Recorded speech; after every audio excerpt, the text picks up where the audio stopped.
नमस्कार विद्यार्थ्यांनो, आज आपण परत आजच्या या लॉंग व्हिडिओमध्ये सराव संच 1.5 बघतोय, ज्याच्यामध्ये आपण शाब्दिक उदाहरण म्हणजे वर्ड्स प्रॉब्लेम आपण बघतोय।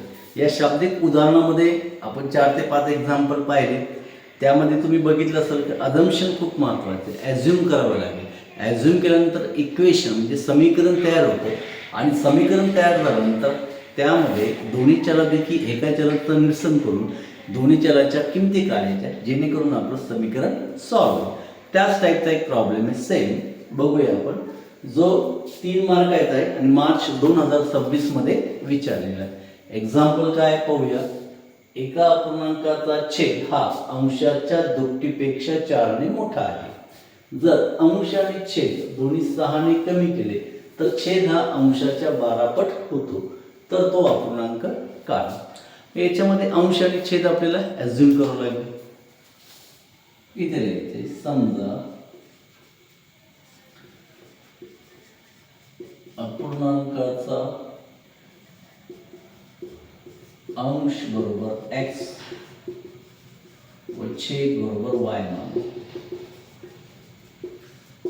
आपण अंश बरोबर x मानलं, छेद बरोबर y मानलं। मग आता उदाहरणातील पहिल्या अटीनुसार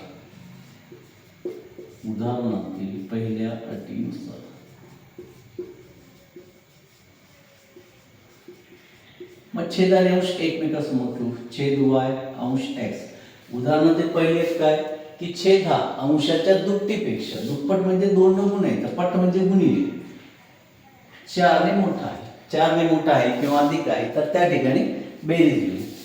मग या ठिकाणी y x आणि y चे पद एकीकडे आणायचे, संख्या पलीकडे ठेवायची। y वजा 2x बरोबर 4 हे झालं तुमचं समीकरण क्रमांक 1। मग आता जसं उदाहरणातील पहिल्या अटीनुसार हे समीकरण तयार केलं, सेम उदाहरणातील दुसऱ्या अटीनुसार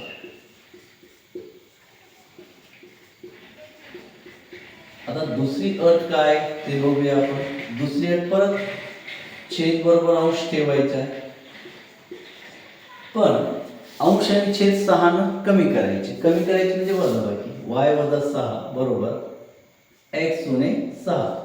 मग जेव्हा अंश आणि छेद 6 ने कमी करतोय तेव्हा छेद हा अंशाच्या 12 पट होतो। 12 पट म्हणजे याला 12 ने काय करायचं, गुणायचं। पट म्हणजे गुणिले। मग पुढच्या स्टेप मध्ये y वजा 6 बरोबर 12x वजा 72। या ठिकाणी नेक्स्ट पुढच्या स्टेप मध्ये x आणि y चे पद एकीकडे घेऊ, संख्या पलीकडे घेऊ। y अधिकचे 12x इकडे येताना उणेचे 12x बरोबर उणे 72 अधिक 6, उणेचे 6 तिकडे जाताना अधिकचे 6। मग या ठिकाणी y उणे 12x बरोबर 72 मधून 6 गेले, खरे 66, मोठ्या संख्येचे चिन्ह, हे झालं तुमचं समीकरण क्रमांक 2। आता पहिली अट आणि दुसऱ्या अटीनुसार आपण समीकरण तयार केलं। आता हे समीकरण तयार केल्यानंतर दोन्ही समीकरण जवळ आणूया। मग पहिलं समीकरण आहे y बरोबर 2x वजा y उणे 2x बरोबर 4। पहिले इक्वेशन दिलेले तुम्हाला y वजा 2x बरोबर 4, इक्वेशन 1। y वजा 12x बरोबर उणेचे 66, समीकरण क्रमांक 2। या ठिकाणी तुमच्या लगेच लक्षात येईल की समीकरण 1 व 2 याचं जर मायक्रो ऑब्झर्वेशन केलं, बारीक ऑब्झर्वेशन जर केलं, तर तुम्हाला 1 मधून 2 जर वजा केलं तर y हे चल काय होईल, कट होईल। बघूया मग समीकरण 1 वजा 2। मग 1 मधून 2 वजा करायचं म्हटलं की दुसऱ्या समीकरणाचे चिन्ह बदलतील। अधिक असेल तिथं उणे होईल, जिथं उणे असेल तिथं अधिक होईल। मग या ठिकाणी अधिक y इथं उणे, इथं उणे, इथं अधिक, इथं उणे, इथं अधिक। उणे y अधिक y कटलं, 12 मधून 2 गेले, खरे 10x, मोठ्या संख्येचे चिन्ह अधिकचे 10x, अधिक 66 आणि 4 बरोबर 70, x बरोबर 70। हे 10 गुणिले इकडे येताना भागिले 10 7 70, x बरोबर तुमची किंमत आलेली 7।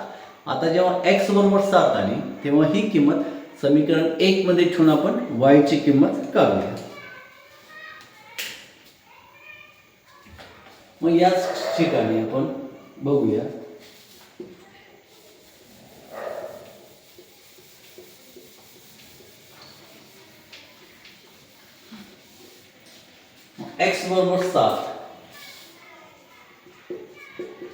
ती किंमत समीकरण 1 मध्ये ठेवा. समीकरण 1 काय आपलं y उणे 2x बरोबर 4. y उणे 2x बरोबर 4 म्हणजे ज्या ठिकाणी x आहे किंमत आपण किती ठेवते 7 उणे 2 गुणिले 7 बरोबर 4 y उणे 14 बरोबर 4 y बरोबर 4 उणीचे 14 तिकडे जाताना अधिकचे 14 4 आणि 14 किती झाले 18. आता y बरोबर 18 म्हणजेच तो अपूर्णांक बरोबर अपूर्णांक काय असतो अंश भागिले छेद म्हणजे x भागिले y. x ची किंमत किती आली 7 y ची किंमत किती आली 8 म्हणजे तो अपूर्णांक आहे 7/18 means that fraction is 7 divided by 18 where 7 is numerator as well as 18 is denominator. मग अशा प्रकारचं एक्झाम्पल जर तुम्ही हेच एक्झाम्पल तुमच्या वहीवर न पाहता सॉल्व्ह केले एकदा प्रथम पाहून सॉल्व्ह करा नंतर न पाहता सॉल्व्ह करा जिथं चुकते त्या स्टेपची थोडीशी प्रॅक्टिस करा आणि अशाच टाईपच्या एक्झाम्पलची जर जास्तीत जास्त प्रॅक्टिस केली आणि सर्व व्हिडिओ व्यवस्थित केअरफुली बघितले आणि सराव जर केला तर मॅथ्स अतिशय सोपं जाणार हा माझा कॉन्फिडन्स आहे. परत पुढच्या व्हिडिओमध्ये आपण लवकरात लवकर भेटू नेक्स्ट व्हिडिओमध्ये. आजचा जर व्हिडिओ तुम्हाला आवडला असेल तर जास्तीत जास्त सबस्क्राईब करा लाईक करा आणि शेअर करा. नमस्कार.